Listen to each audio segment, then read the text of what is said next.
Hello guys, welcome back our channel. More interesting audio story, subscribe my channel. Chapter 1 time machine. एक बड़े से garden में इस वक्त एक लड़का खड़ा हुआ था। इस वक्त रात का समय हो रहा था और वो लड़का काफी ज्यादा खुश था और साथ ही साथ नर्वस भी दिखाई दे रहा था। तभी अचानक से कोई उसके कंधे पर हाथ रख देता है। वो लड़का जैसे ही पीछे पलट कर देखता है तो उसके चेहरे पर जो मुस्कान थी वो और भी ज्यादा बड़ी हो जाती है और वो तुरंत ही सामने खड़े हुए इंसान को उसके गले लगा लेता है। तभी उसे लड़के की आवाज सुनाई देती है जो कि काफी ज्यादा एक्साइटेड सुनाई दे रही थी। धारा, में बात नहीं सकता हूँ कि मैं कितना ज्यादा खुश हूँ। आखिरकार आज वो हो ही गया जिसका हमें इंतजार था। सच में हमने वो बना लिया है। सच में हमने कर दिखाया है। धारा, जो कि एक 21 से 22 साल की लड़की थी, वो जब लड़के की बात सुनती है तो वह भी खुश हो जाती है और भी ज्यादा उसे करके गले लगाकर उसके होठों पर किस कर देती है। लड़का, जो पहले साथ में आसमान पर था, वो और भी ज्यादा खुश हो जाता है और वो मुस्कुराते हुए उसकी तरफ देखने लगता है। वो लड़की भी बहुत ज्यादा खुश थी और वो मुस्कुराते हुए बोलती है, क्या तुम सच कह रहे हो? क्या सच में वो हो गया है? क्या सच में तुम लोगों ने टाइम मशीन बना ली है? धारा भी बहुत ज्यादा खुश थी और वो भार्गव को इतना ज्यादा खुश देखकर कैसे खुश नहीं होती। वो भी उसकी खुशी में उतनी ही ज्यादा खुश थी जितना कि भार्गव इस वक्त महसूस कर रहा था। इस वक्त रात का समय था और कोई भी गार्डन में मौजूद नहीं था। ये गार्डन कोई नॉर्मल टहलने वाला गार्डन नहीं था, बल्कि जो रिसर्च सेंटर था उसी का गार्डन था और भार्गव ये खुशी धारा के साथ बांटना चाहता था। इसलिए उसने फोन करके सबसे पहले धारा को यहाँ पर आने के लिए कहा था। धारा अपना सारा काम छोड़कर तुरंत ही भार्गव से मिलने के लिए यहाँ पर आई थी। मतलब तुम सच में ये कह रहे हो कि टाइम मशीन बन गई है? भार्गव, अगर तुम्हें कोई प्रॉब्लम ना हो तो क्या मैं एक बार उसे देख सकती हूँ? भार्गव, जो कि पहले ही धारा की दी हुई किस की वजह से बहुत ज्यादा खुश महसूस कर रहा था, वो जैसे ही धारा का सवाल सुनता है वो थोड़ा सा कॉन्शियस हो जाता है और वो उसकी तरफ देखते हुए बोलता है, ये टाइम मशीन आज ही कंप्लीट हुई है और प्रोफेसर ने बताया है कि जब तक हम इसके बारे में सरकार को नहीं बता देते हैं तब तक हमें किसी को भी इसके बारे में कुछ भी नहीं बताना है। और तुम तो जानती ही हो कि यह कितना ज्यादा सेंसिटिव मामला है। अगर किसी को भी इसके बारे में पता चल गया तो बहुत बड़ी प्रॉब्लम हो सकती है। धारा टाइम मशीन के बारे में जानकर बहुत ज्यादा एक्साइटेड थी और वो देखना चाहती थी कि आखिरकार टाइम मशीन काम कैसे करती है और वो कैसी दिखाई देती है, और इसलिए वो तुरंत ही अपना छोटा सा मुंह बनाकर भार्गव की तरफ देखने लगती है। भार्गव, बस एक बार प्लीज, पक्का मैं इसके बारे में किसी को कुछ भी नहीं बताऊंगी, आई प्रॉमिस। भार्गव उसकी बातें सुनकर थोड़ा सोच में पड़ जाता है। वही धारा, जब ये देखी है कि वो थोड़ा सा पिघल रहा है तो वो तुरंत ही उसकी शर्ट को पड़ती है जो कि कल कलर की थी, और वो तुरंत ही उसे खींचकर अपने करीब कर लेती है और धीरे से उसके होंठ पर अपने होंठ रखकर उसे किस करने लगती है। अब भाई, गर्लफ्रेंड किस करके किसी चीज को मांगे तो फिर बॉयफ्रेंड मना कैसे कर सकता था? और भार्गव कोई ऐसा लड़का तो था नहीं कि जो ये कर सके। बेचारा ना चाहते हुए भी मान जाता है और थोड़ी ही देर में बोलो लाइफ के बाहर खड़े हुए थे, जहां पर पहले से ही 2 सिक्योरिटी गार्ड खड़े हुए थे। वह भार्गव को पहले से ही जानते थे, लेकिन इस वक्त रात हो गई थी, इसलिए किसी को भी अंदर जाना अलाउड नहीं था। भार्गव एक सिक्योरिटी गार्ड की तरफ देखते हुए बोलता है, अरे अशोक चाचा, ऐसी बात नहीं है कि मुझे अंदर जाना है या कुछ करना है। वो क्या है ना, मेरा आईडी कार्ड अंदर रह गया है और अगर अभी मैं उसे लेकर नहीं गया तो फिर कल सुबह मुझे प्रॉब्लम हो सकती है। तो जानते ही हो कि प्रोफेसर कितने ज्यादा सीरियस है, इसीलिए मुझे प्लीज अभी जाने दीजिए। अशोक चाचा, जिनकी उम्र 40 से 50 साल के आसपास की थी, वो पीछे खड़ी हुई धारा की तरफ देखते हैं। वो जानते थे धारा को कि धारा कौन है, क्योंकि धारा यहाँ पर पहली बार नहीं आई थी, इसलिए वो तुरंत ही उसे अंदर जाने देते हैं। वो रिसर्च सेंटर सच में बहुत ज्यादा बड़ा था और साथ ही साथ बहुत ज्यादा अच्छा दिखाई दे रहा था।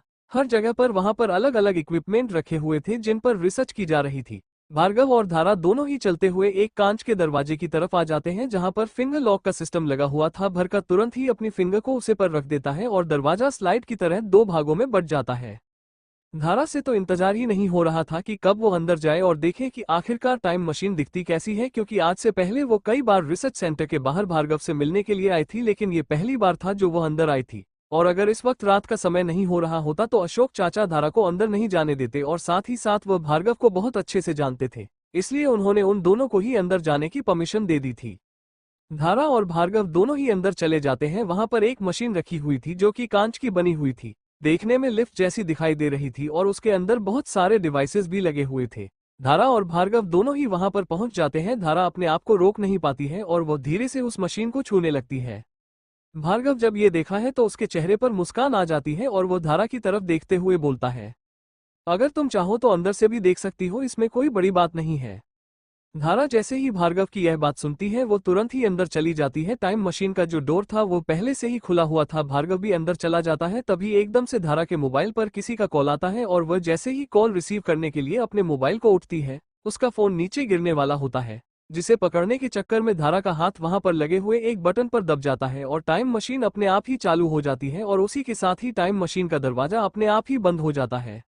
धारा और भार्गव कुछ भी समझ पाए या कर पाते उससे पहले ही मशीन चालू हो जाती है और एक सफेद कलर की लाइट दिखाई देती है।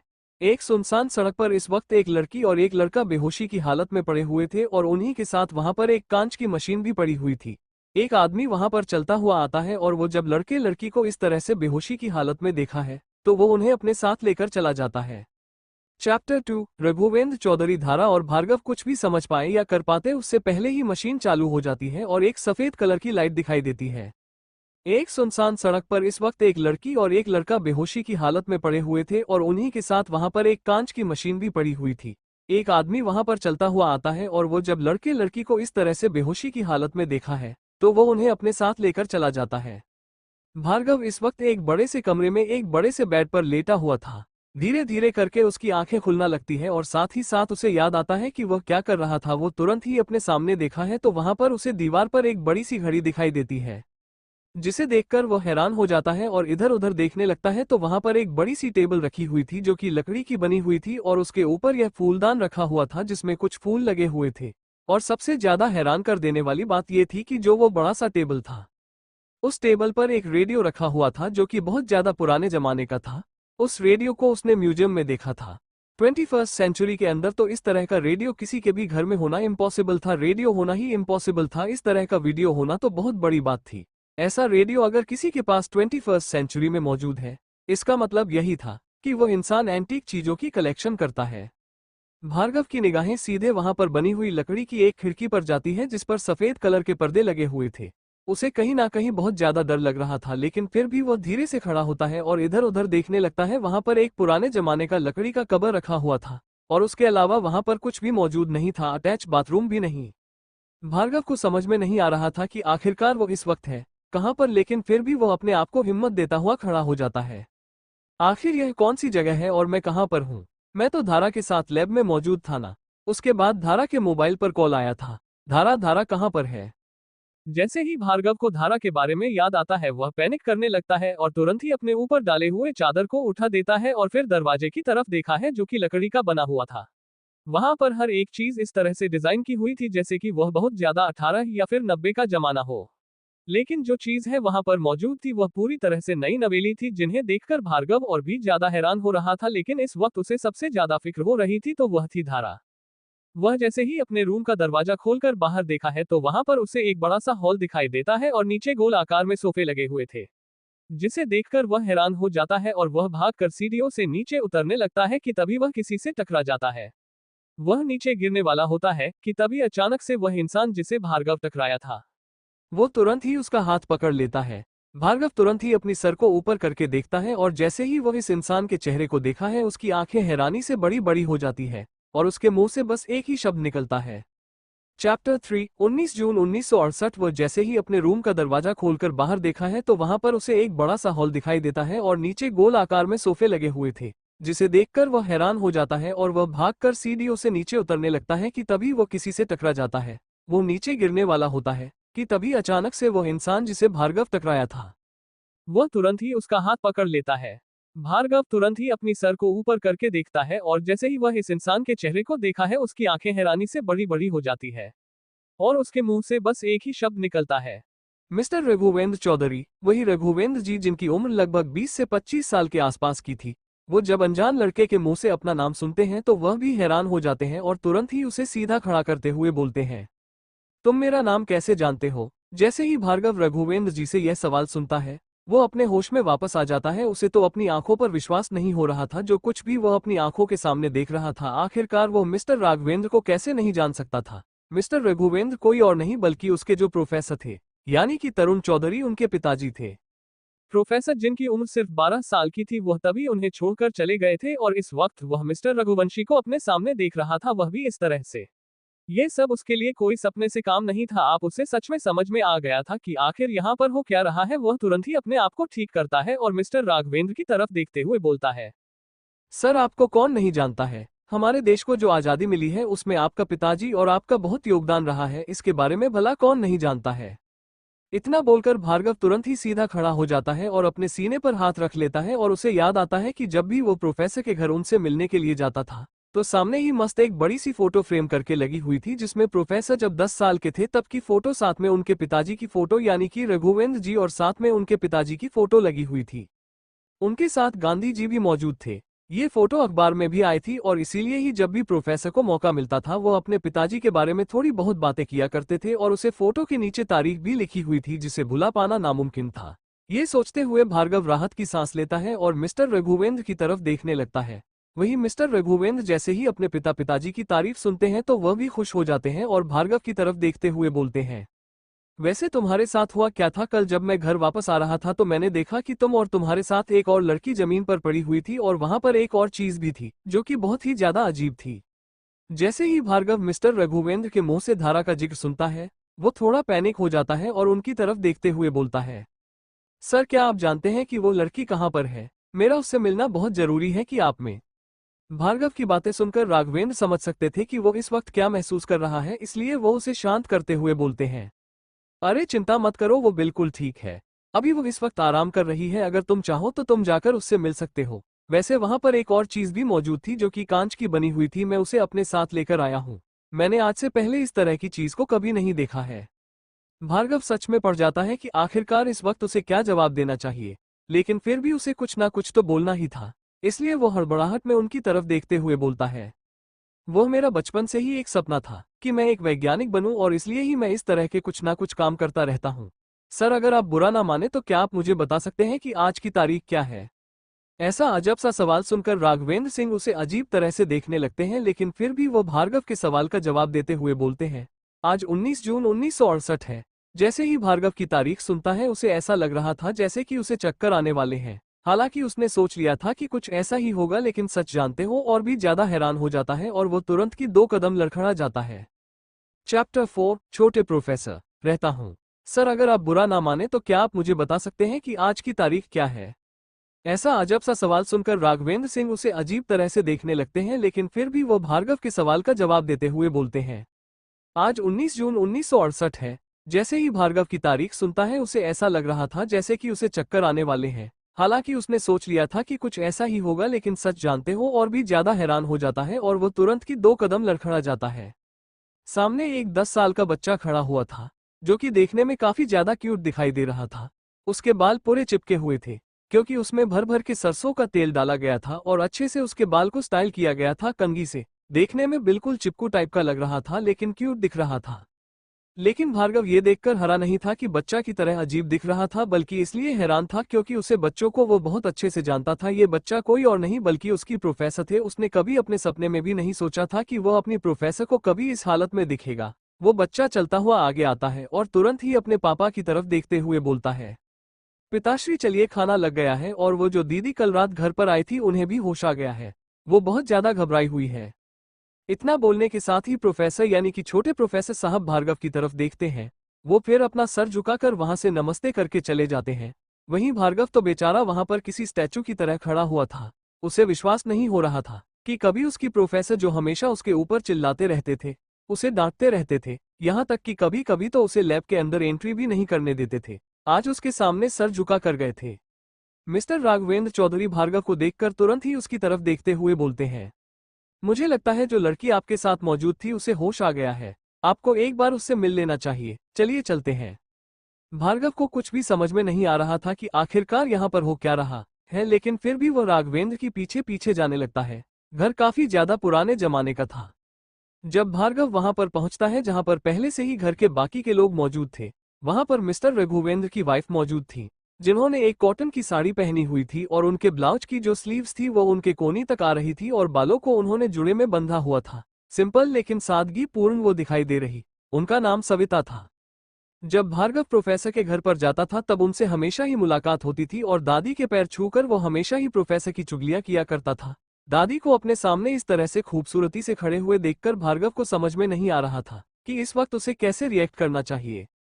वहां पर एक और औरत भी मौजूद थी जिनकी उम्र लगभग 60 से 70 साल के आसपास की लग रही थी और उन्होंने भी सफेद कलर की साड़ी पहनी हुई थी, लेकिन उन्होंने और कुछ भी नहीं पहना हुआ था। हाथों में एक तुलसी की माला थी। भार्गव इन्हीं बिल्कुल भी नहीं जानता था। तभी अचानक से वहां पर धारा आती है। धारा के साथ एक लड़की मौजूद थी जिसे लाल कलर की चटक साड़ी पहनी हुई थी और देखने में काफी ज्यादा अच्छी दिखाई दे रही थी। धारा जो कि कुछ भी समझ नहीं पा रही थी कि अचानक से उसके साथ हुआ क्या है और वह यहाँ पर कैसे पहुंच गई है। वह पूरी तरह से ब्लैक हो चुकी थी। पर जैसे ही वह सामने खड़े हुए भार्गव को देखते हैं वह इधर उधर कुछ भी नहीं देखी है और भागते हुए सीधा जाकर उसे गले से लगा लेती है। वहां पर मौजूद दादी जी जिनका नाम जमुना देवी था, राघवेंद्र चौधरी जी की पत्नी सविता जी और साथ में खुद राघवेंद्र जी भी पूरी तरह से हैरान हो चुके थे कि आखिरकार ये लड़की इस तरह से सबके सामने किसी को गले कैसे लगा सकती है। जमुना देवी जो कि रघुवेंद्र चौधरी जी की माताश्री का नाम था, वो तुरंत ही अपने आप से ही बोलते हैं, राम राम राम, आजकल के जमाने के बच्चों को हो क्या गया है। ये तो ये भी नहीं देख रही है कि यहाँ पर कोई और भी मौजूद है। ये लड़की सच में बहुत ही ज्यादा बेशर्म है, पता नहीं ये रघु यहाँ पर किसे लेकर आ गया है। धारा को इस वक्त किसी से कोई भी फर्क नहीं पड़ रहा था क्योंकि वो तो इतनी ज्यादा डर गई थी कि उसे लगा था जैसे कि पता नहीं उसके साथ क्या हो गया है। लेकिन अब जब वो भार्गव को अपने सामने देख रही थी तो वह अपने आप पर कैसे काबू रख सकती थी, और इसलिए ही उसने तुरंत ही भार्गव को गले लगा लिया था और वह रोते हुए ही बोलती है।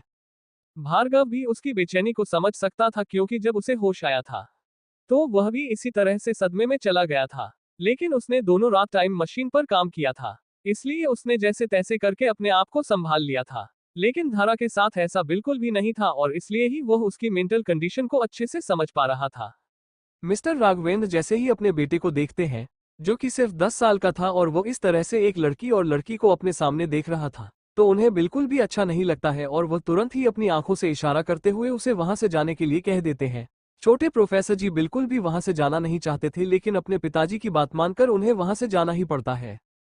Chapter 5 job interview. भार्गव भी उसकी बेचैनी को समझ सकता था क्योंकि जब उसे होश आया था तो वह भी इसी तरह से सदमे में चला गया था। लेकिन उसने दोनों रात टाइम मशीन पर काम किया था, इसलिए उसने जैसे तैसे करके अपने आप को संभाल लिया था। लेकिन धारा के साथ ऐसा बिल्कुल भी नहीं था और इसलिए ही वह उसकी मेंटल कंडीशन को अच्छे से समझ पा रहा था।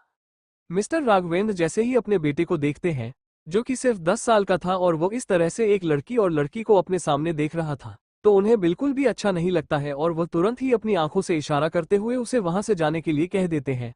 छोटे प्रोफेसर जी बिल्कुल भी वहां से जाना नहीं चाहते थे, लेकिन अपने पिताजी की बात मानकर उन्हें वहां से जाना ही पड़ता है। वही धारा ने जब भार्गव को देखा था तो वह ये पूरी तरह भूल चुकी थी कि वो कहां पर है और कहां पर नहीं। उसने तुरंत ही भार्गव को कस के गले लगा लिया था और वह रोते हुए ही बोलती है, I am sorry Bhargav, please मुझे माफ कर दो, प्लीज मुझे माफ कर दो। मैं जानती हूँ कि वह सब मेरी गलती है, लेकिन मैंने वह सब जानबूझकर नहीं किया था। मुझे नहीं पता था कि यह सब हो जाएगा। हम सॉरी, प्लीज मुझे माफ कर दो। अगर मुझे पता होता तो ऐसा कुछ हो जाएगा तो मैं कभी भी तुम्हारे साथ लैब में आने की जिद नहीं करती। प्लीज मुझे माफ कर दो, प्लीज प्लीज भर दो प्लीज। मुझे नहीं पता है कि यह कहाँ पर आ गए हैं हम। जब मैं अपनी आंखें खोली थी तो मुझे कुछ समझ में नहीं आ रहा कि इस वक्त हम कहाँ पर हैं। धारा एक के बाद एक लगातार इंग्लिश में सारी बातें बोले जा रही थी, लेकिन वहां पर मौजूद किसी भी इंसान को इतनी अच्छी इंग्लिश नहीं आती थी। हालांकि राघवेंद्र जी आर्मी में थे और उन्हें थोड़ी बहुत अंग्रेजी आती थी, लेकिन इतनी ज्यादा नहीं कि वह धारा की कही हुई हर एक बात को समझ सके। राघवेंद्र जी की माता श्री तो अपने बेटे को ही सबसे ज्यादा पढ़ा लिखा समझती थी और जब वह अंग्रेजी के 2 शब्द बोलते थे तो वह बहुत ज्यादा खुश हो जाया करती थी कि मेरा बेटा इतना ज्यादा पढ़ा लिखा है। लेकिन आज जब अपने सामने खड़ी हुई धारा को वह इतनी फराटेदार इंग्लिश बोलते हुए सुन रही थी तो उन्हें भी अपनी आंखों पर विश्वास नहीं हो रहा था, क्योंकि धारा सिर्फ एक 20-21 साल की दिखने वाली लड़की थी और इतनी कम उम्र में उसे इतनी अच्छी इंग्लिश कैसे आ सकती थी। ऐसा सिर्फ रघुवेंद्र जी की माताश्री नहीं बल्कि उनकी पत्नी और साथ में वो खुद भी यह महसूस कर रहे थे, लेकिन इस वक्त वह अपने आप को कमतर करके नहीं आंक सकते थे।